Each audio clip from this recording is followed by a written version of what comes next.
अघटणरू वर्तिले अभिनेता गोविंदा। सकाळू सकाळू खबर आसिला जे गोविंदा को गुड़ी लगी। स्तब्ध हो जाइथिले सिनेप्रेमी। प्रकृत घटना कौन ताहा धीरे धीरे स्पष्ट होइतिला। मुंबईर जुहू स्थित बासभवन में गोविंदा निजर लाइसेंस प्राप्त रिभल्वर सफा करी कबोर्ड रे रखुथिबा बेले तळे पड़ी आकस्मिक भावे गुड़ी फुटिथिला। गुड़ी गोविंदा आंठुरे लागिथिला। गोविंदा कोलकाता जीवा पई प्रस्तुत हेउतबा बेले घटिथिला ई घटना। भोर 4:45 रे घटिथिला ई घटना। गुड़ी लागिबा परे 60 वर्षीय गोविंदा कोलकाता रे थिबा पत्नी सुनीता मैनेजर को फोन करथिले। मैनेजर शशि सिन्हा को कहबा अनुसार एक शो करिबा पई गोविंदा कोलकाता जीवा कार्यक्रम रखिथिला। सकाळ 6 रे थिला फ्लाइट।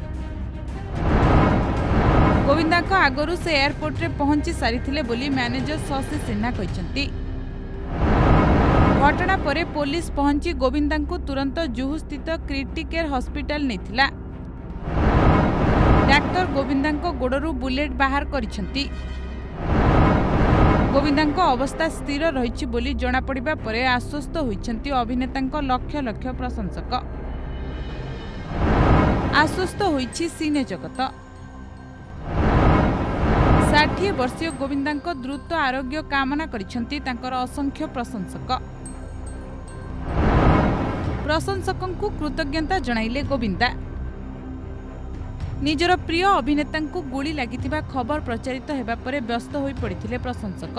अवस्था स्थिर हेला परे गोविंदा एक ऑडियो वार्ता जारी करी प्रशंसकों को सेमानकर प्रार्थना पई धन्यवाद जणाइछंती। से एबे विपदरू मुक्त अछंती। भूलवशतः गुड़ी लागिथिला सबु बाबांक आशीर्वाद मु डाक्तर मानकु धन्यवाद देउची बोली ऑडियो वार्ता रे कहिसंती गोविंदा।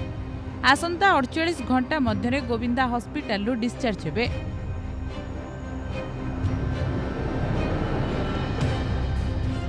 90 दशक बॉलीवुड रो बड़ स्टार थिले गोविंदा। 80 दशकर प्रारंभ रे फिल्म जगत रे पाद रखिथिले गोविंदा आहुजा। एक्शन कॉमेडी और फिल्म ड्रामा रे अभिनय करी प्रशंसा साउंटिछंती गोविंदा। डांस और कॉमेडी द्वारा दर्शकों को मतुआला करथिले। 90 दशक रे गोविंदा थिले बॉलीवुड रो सफल तारकांक मध्यरे अन्यतम। विशेष करी निजर अनेक कॉमेडी क्लासिक पई बेस लोकप्रियता हासिल करथिले। आजिकली गोविंदा को क्रेज आउ नहीं। विभिन्न टीवी रियलिटी शो रे जज भावे देखा जाउछंती गोविंदा।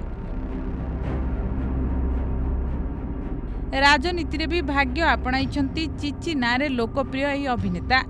2004 लोकसभा निर्वाचन रे गोविंदा कांग्रेस टिकेट रे मुंबई रु निर्वाचित होइतिले। राम नायक भली जणे वरिष्ठ नेता को हराइतिले गोविंदा। 2008 रे से राजनीति छाड़ितिले। एबे पुणी राजनीति रे अछंती।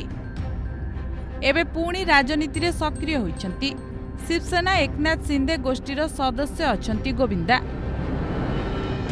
ब्यूरो रिपोर्ट ओडिशा संवाद।